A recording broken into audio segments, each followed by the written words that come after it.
আসসালামু আলাইকুম।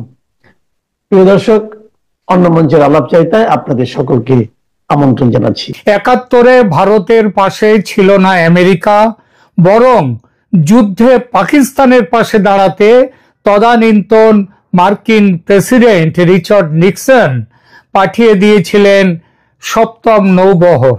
সপ্তম নৌবহরের মধ্যে ছিল পারমাণবিক শক্তি চালিত বিমানবাহী যুদ্ধজাহাজ এন্টারপ্রাইজ, যার নেতৃত্বে ছিল সপ্তম নৌবহরের টাস্ক ফোর্স 74। নির্দেশ ছিল বঙ্গোপসাগরে চট্টগ্রামের দিকে আসার। সে বহর অবশ্য থেমে যেতে বাধ্য হয়েছিল মাঝপথে। রাশিয়ার প্রেসিডেন্ট, তখন সোভিয়েত রাশিয়ার প্রেসিডেন্ট লিওনেদ ব্রেজনেভ তিনি পাল্টা রওনা করিয়ে দিয়েছিলেন তাদের পরমাণু অস্ত্রবাহী নৌবহর। ফিরে যেতে বাধ্য হয় আমেরিকার সপ্তম নৌবহর। ৫৪ বছর পর আবার বাংলাদেশের রাজনৈতিক পরিস্থিতি এগিয়ে চলেছে আর এক যুদ্ধের দিকে। সেবার ছিল পাকিস্তানের গৃহযুদ্ধ, এবার গৃহযুদ্ধ বাংলাদেশের। সেবার পাকিস্তানি ঔপনিবেশিক শক্তির বিরুদ্ধে লড়াই করে স্বাধীনতার স্বপ্ন, বাঙালি জাতীয়তাবাদের স্বপ্ন দেখেছিল বাঙালি। আর এবার ৫৪ বছর পর লড়াইয়ের পরিস্থিতি ঘনিয়ে উঠেছে সেই স্বাধীনতা রক্ষা করার জন্য, দেশকে মৌলবাদী শক্তির হাত থেকে বাঁচাবার জন্য, পাকিস্তানের নয়া উপনিবেশ যাতে না হয় বাংলাদেশ, তার জন্য। আর এবারে যুদ্ধে যা পরিস্থিতি, তাতে আবার এগিয়ে আসতে হচ্ছে ভারতকে, সেই ৭১-এর মতো। সেবার ১০ মাস পরে, ১০ মাসের মাথায় নেমেছিল, আর এবার প্রায় ১৫ মাসের মাথায় ভারত এগিয়ে চলেছে। যুদ্ধ বাঁধলেও কোনো অবাক হবার কিছু নেই। এবার রাজনীতির দুনিয়ায় বড় পরিবর্তন। যদিও সোভিয়েত রাশিয়া সেবারও ছিল ভারতের সঙ্গে, এবারও আছে। রাশিয়া ভারতের অল ওয়েদার ফ্রেন্ড, কিন্তু এবারের বিশেষত্ব এই যে ভারতের পাশে এবার আছে আমেরিকা।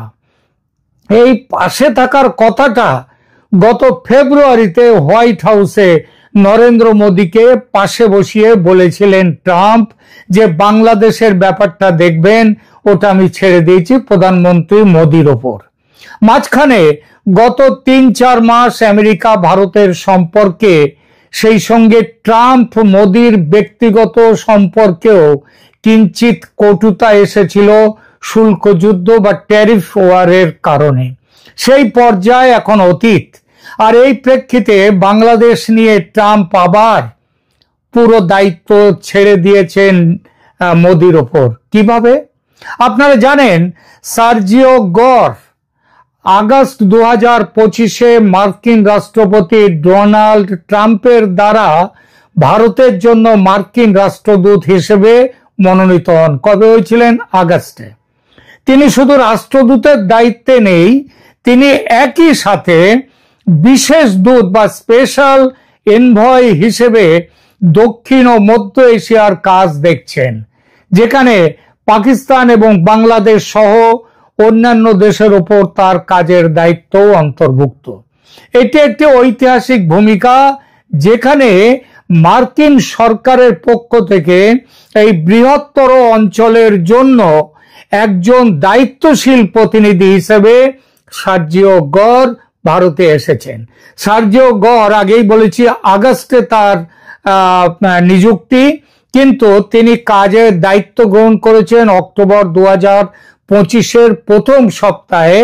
তার রাষ্ট্রদূতের দায়িত্বটা গ্রহণ করেন এবং এই দায়িত্ব গ্রহণ করে তিনি প্রথমেই আনুষ্ঠানিক সাক্ষাৎ হয় প্রধানমন্ত্রী নরেন্দ্র মোদী, পররাষ্ট্রমন্ত্রী এস জয়শঙ্কর এবং জাতীয় নিরাপত্তা উপদেষ্টা অজিত ডোভালের সঙ্গে আলাদা আলাদাভাবে ৭ থেকে ১২ অক্টোবরের মধ্যে এই বৈঠকগুলো হয়েছে।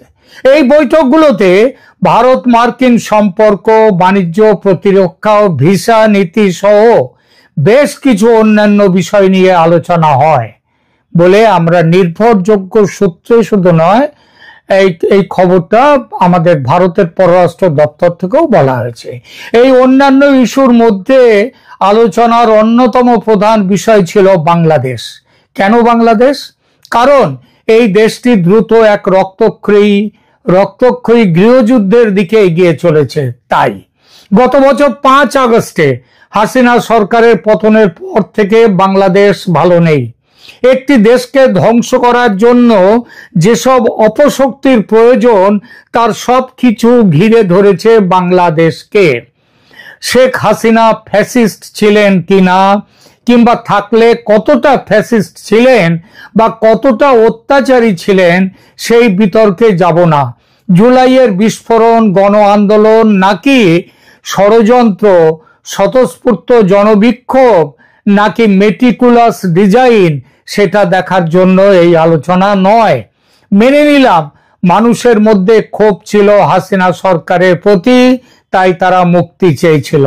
তাই হাসিনা সরকারের পতন ও অন্তর্বর্তী সরকারের প্রতিষ্ঠা মেনেই নিলাম। এটা নতুন সরকারের কাছে মানুষের প্রত্যাশা ছিল দ্রুত স্বাভাবিক হবে দেশ, দ্রুত নির্বাচন হবে, দ্রুত শাসনভার নেবে নির্বাচিত দল বা রাজনৈতিক শক্তি।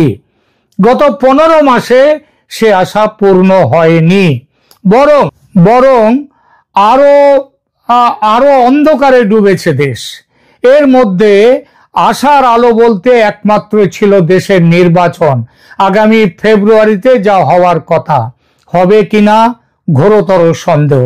আওয়ামী লীগ দলকে নির্বাচনে অংশ নিতে দেয়া হবে কিনা এই নিয়ে প্রবল ঝামেলা। এই ঝামেলার মধ্যে হঠাৎই নতুন বিস্ফোরণ ঘটিয়েছে ঢাকার আন্তর্জাতিক অপরাধ ট্রাইব্যুনাল। তারা সরকারের সেই ট্রাইব্যুনালের সিদ্ধান্ত নিয়ে সরকারের এক সিদ্ধান্ত। এই সিদ্ধান্তে কি আছে? এই সিদ্ধান্তের ফলে হাসিনা সরকারের সহযোগী হয়ে অত্যাচারীর ভূমিকায় জড়িত থাকার অপরাধে 25 জন প্রাক্তন ও বর্তমান সেনাকর্তার ট্রাইব্যুনালে বিচারের সিদ্ধান্ত গৃহীত হয়েছে। আর এই ঘটনা সেনাবাহিনীর মধ্যেকার বিভিন্ন গোষ্ঠীর মধ্যে আগে থেকে চলে আসা ফাটল বিপজ্জনকভাবে চওড়া করে দিয়েছে। একটা দেশের সেনাবাহিনী মূলত রক্ষা করে থাকে সেই দেশের শান্তি ও সার্বভৌমত্ব। তারা দেশের গণতন্ত্রেরও পাহারাদার। বাংলাদেশের সেনা সেই রক্ষকের পরিচয়টি বর্তমানে সম্পূর্ণ হারাতে চলেছে। আর এজন্যই ঘুম ছুটেছে সারা দুনিয়ার। আজকের বাংলাদেশের পরিস্থিতি অত্যন্ত জটিল এবং উদ্বেগজনক।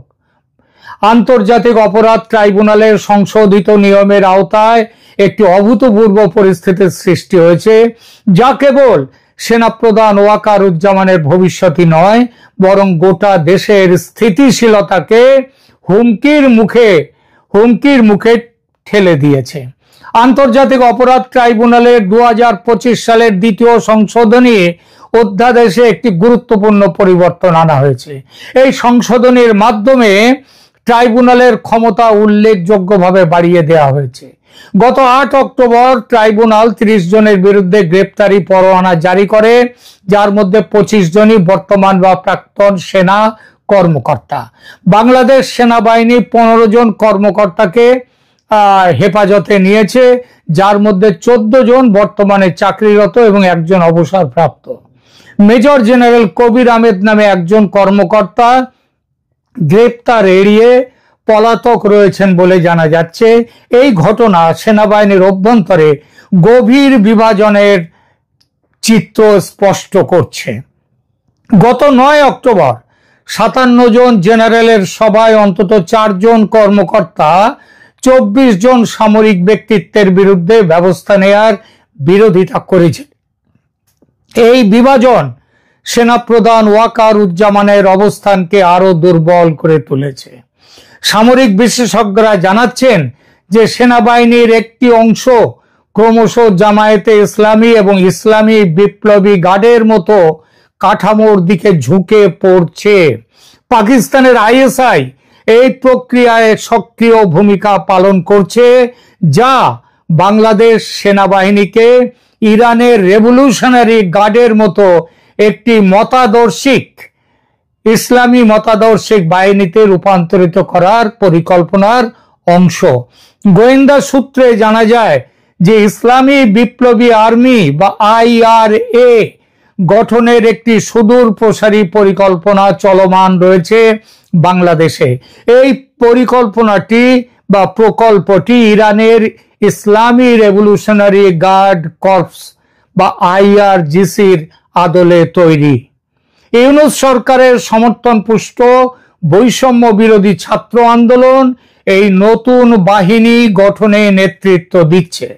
এই পরিকল্পনায় প্রথমে একটি মিলিশিয়া গঠন করা হবে, যা পরবর্তীতে নিয়মিত সেনাবাহিনীতে অন্তর্ভুক্ত করা হবে। অর্থাৎ ওই মিলিশিয়াই হবে পরে দেশের সেনাবাহিনী। লেবাননের হিজবুল্লাহ এবং ইয়েমেনের হুতি বিদ্রোহীদের মতো সংগঠনের কৌশল অনুসরণ করে এই বাহিনী গঠন করা হচ্ছে। এই পরিস্থিতির প্রেক্ষিতে ভারত গভীর উদ্বেগ প্রকাশ করেছে। মেজর জেনারেল কুন্দন কুমার সিং এর নেতৃত্বে ভারতীয় সেনাবাহিনীর মিলিটারি ইন্টেলিজেন্স ইউনিটের একটি 4 সদস্যের দল 14 থেকে 16 অক্টোবর ঢাকা সফর করছে। এই খবর আপনাদের আগেই দিয়েছি। এটি ইউনূস সরকার ক্ষমতায় আসার পর প্রথম গুরুত্বপূর্ণ ভারতীয় সামরিক প্রতিনিধি দলের সফর। ভারতীয় গোয়েন্দা সূত্র জানাচ্ছে যে তারা বাংলাদেশ সেনাবাহিনীর ক্রমবর্ধমান ইসলামীকরণ এবং পাকিস্তানের সাথে ঘনিষ্ঠতার বিষয়ে নিবিড়ভাবে পর্যবেক্ষণ করছে। ভারত এই অঞ্চলে ভারত ইসলামী বিপ্লবী গার্ড মডেলের বিস্তার রোধে প্রয়োজনীয় সামরিক হস্তক্ষেপের জন্য প্রস্তুত।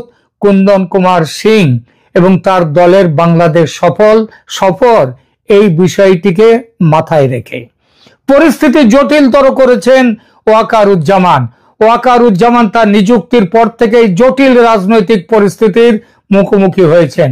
প্রাথমিকভাবে তিনি হাসিনা সরকারের পতনের অন্যতম কারণ। তিনি আবার ইউনূস সরকার গঠনেরও প্রধান রূপকার। কিন্তু এখন তার নিজের আসন টলমল করছে। অপরাধ ট্রাইব্যুনাল তার বিরুদ্ধে পরোয়ানা জারি করতে চলেছে এবং সেটা কেবলমাত্র সামান্য সময়ের অপেক্ষা।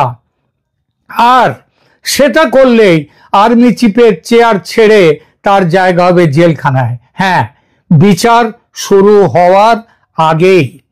আর দেশ জুড়ে এই উথাল পাতাল কাণ্ড কারবার যখন চলবে, সেই পরিস্থিতিতে নির্বাচন অসম্ভব।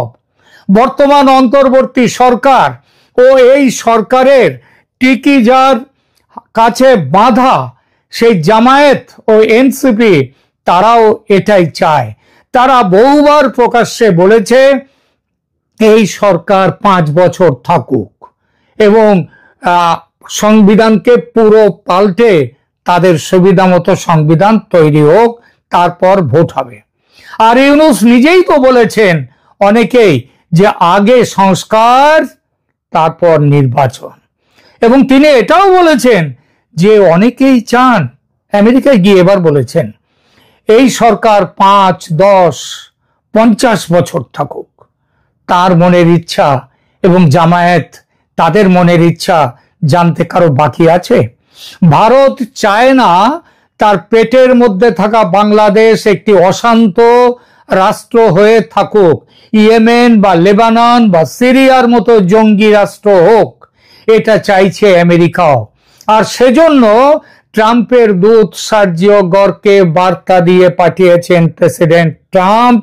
বার্তা মানে সবুজ সংকেত, যা করার করুক এবার ভারত। আমেরিকা চুপ থাকবে ভারতের পাশে। বলা বাহুল্য, রাশিয়াও চায় বাংলাদেশ ইসলামী সন্ত্রাসী দেশ যেন না হয়। তাছাড়া ভারত ও রাশিয়ার মধ্যে সম্পর্ক এতটাই গভীর যে ভারত যে সিদ্ধান্তই নিক না কেন বাংলাদেশের বিষয়ে, রাশিয়া তার সঙ্গে সহমত হবে। বাকি বৃহৎ শক্তি চীন সহজে মনের কথা বলে না চীন। ইউনূসের নেতৃত্বে বাংলাদেশ সরকার যেভাবে চুক্তি করেছে আমেরিকার সঙ্গে, যেভাবে চীনা অস্ত্র বর্জন করে শুধু মার্কিন অস্ত্র ক্রয়ের চুক্তি করেছে, তাতে বাংলাদেশের ব্যাপারে আগ বাড়িয়ে কিছু করতে যাবে না চীন। তবে যেহেতু বাংলাদেশে চীনের বিপুল বিনিয়োগ, তাই তারা চাইবে স্থিতিশীল বাংলাদেশ। সেই লক্ষ্যে এখন এই যে অ্যাক্টিভলি এগিয়ে চলেছে ভারত, আমেরিকা, রাশিয়া, চীন, এই তিন বড় শক্তি ভারতের পাশে দাঁড়াতে বাধ্য। এর ফলে ভারতের পক্ষ থেকে খুব শিগগির যদি কড়া কোনো ব্যবস্থা নেওয়া হয়, নির্ণায়ক বা ডিসিসিভ কোনো ব্যবস্থা, কেউ অবাক হবেন না। প্রয়োজনে সামরিক ব্যবস্থা নেওয়ার সিদ্ধান্ত যে ভারত ইতিমধ্যে নিয়ে ফেলেছে, তার প্রমাণ মেজর জেনারেল কুন্দন কুমার সিং এর নেতৃত্বে ভারতের মিলিটারি ইন্টেলিজেন্স বিভাগের 4 সদস্যের বাংলাদেশ সফর। একেবারে প্রায় জোর করে ভারতের এই 4 জন চলে গেছেন বাংলাদেশে শুধু অবস্থা পর্যবেক্ষণ করার জন্যে। তারা এসে রিপোর্ট দেবেন, আর রিপোর্ট দেওয়ার পরে একটা ধামাকা হয়ে যেতেই পারে, এটা মনে রাখবেন। আপাতত এখানেই রাখছি।